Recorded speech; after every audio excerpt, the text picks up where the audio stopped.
Hi, I'm Bob Gruen, rock and roll photographer from New York, here today on Boomerocity.com. And today I'd like to talk about Chuck Berry, one of the originators of rock and roll. And I first heard Chuck Berry in the 50s when I was a teenager on the radio and at the local town dances. They played his records. The first time I ever saw him was when I went to college in Southern Illinois University. And the first day I was there, they were having, fraternities were having a big party trying to get people to sign up. And there was a guy playing on a flatbed truck, a great band. I had no idea who it was until they were singing a song called My Ding-a-Ling. And I thought that was kind of raunchy. And it was only later when I saw Chuck Berry for the first time in New York at Madison Square Garden, he played that song, I realized that that had been Chuck Berry that I saw in Illinois. But when I saw him in New York, it was the day I first bought a really expensive brand new camera. I think it was a Nikon. And I had it with me. I was shooting some pictures of Chuck Berry, and he was playing away, and he licked his guitar, and he looked like he was kissing it. And I was trying to get up above the crowd. I was standing on a seat and trying to get the right picture, and a guard started yelling at me for standing on the seat. And I ignored him, but he picked me up and lifted me up to get me off the seat. And that's when I got exactly the right angle and I got exactly the right photo. One of my favorite photos of Chuck Berry kissing his guitar. It's very simple but very powerful picture. Anyway, the guard dropped me in the seat and told me he'd break my camera if I took another picture, so I ran, but I got the picture I wanted. But I saw Chuck Berry many times after that. He played in New York quite often. It was a lot to learn. He was very minimal and basic. He had one shirt that he would wear for almost all the shows I saw him for the next 5 or 10 years. I don't know, he had this paisley kind of shirt. And he would wrap his guitar in that shirt, put it in the case, and walk in and out with that. And that was his whole travel kit, the guitar and the shirt, and he was done. He traveled alone. I saw him many times when he wouldn't come in the dressing room. He would sit out in his car. It was a time they played at the Anderson Theater in 1972, I think, in the spring of 72. And it was a great show with Chuck Berry and Bo Diddley with the Elephant's Memory Band backing him up. Both of them. The Elephant's Memory would do a set, then they'd do a set with Bo Diddley, and then they'd do a set with Chuck Berry. And on the last night of the 4 nights of the concert, Chuck and Bo were supposed to play together, and there was a whole controversy about whether or not he'd come in, because he had been spending all the time, he never came into the dressing room or anything, he'd spend his time out in his car. He didn't really like to mix with people.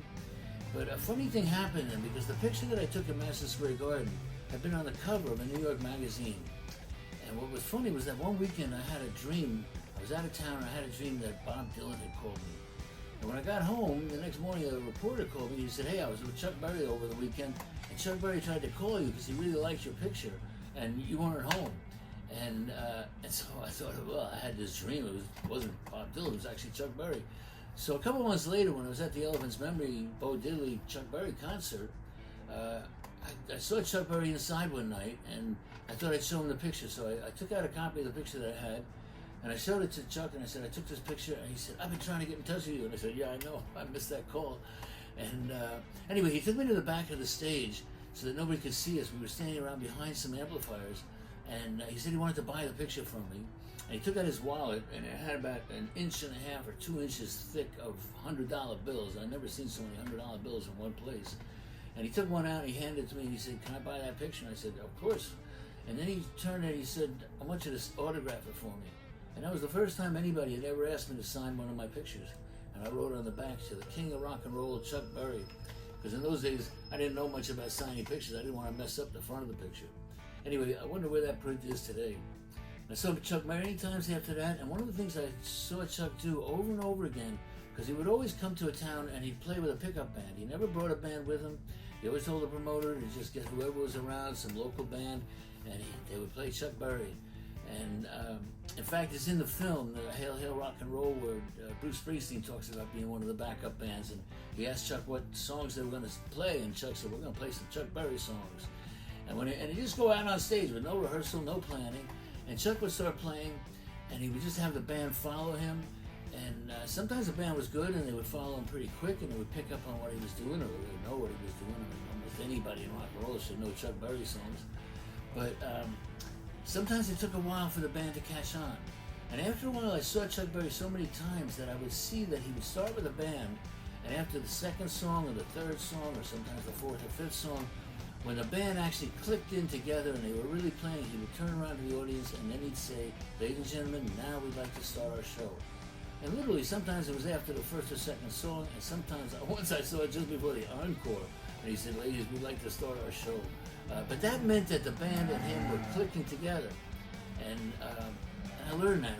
And since so many people, wouldn't see him so many times, they didn't really know that. But I always saw Chuck Berry as a teacher of rock and roll and not just one of the originators.